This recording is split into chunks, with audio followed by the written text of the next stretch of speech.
Yağış yağır, heyf olunur. Gel, altında qədəm bırak. Ürəyim çox istəyir, yağış yağanda dolanaq. Hər zaman yağış yağır, mən ürəyim çox tutulur. Dur tələs, gəl dolanaq. Yağış birazdan qurtulur. Taban Muhammed Xani. Bax yenə yağır yağış, ürəyimdən keçsən. Demirəm məndən danış, bilirəm sevməysən. O geçən xatirələrdən yadıma saldı yağış. Axı səndən görüşəndən bizi ıslatdı yağış. Ağır ol sən, ağır ol, hər günüm geçir ağır. Nə qədər saymasam ancaq ürəyim deyil bağır.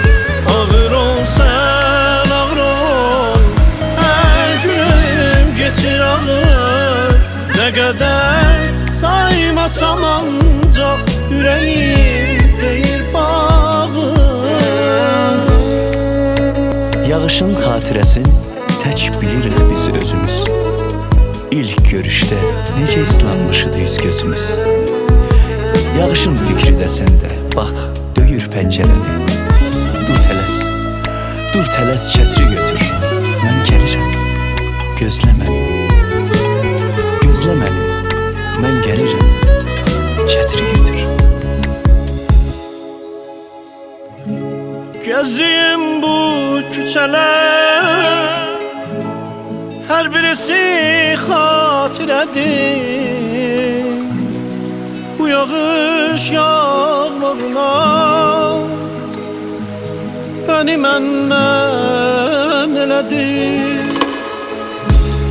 Elə sənsizləmişəm ki, nə deyim sən biləsən.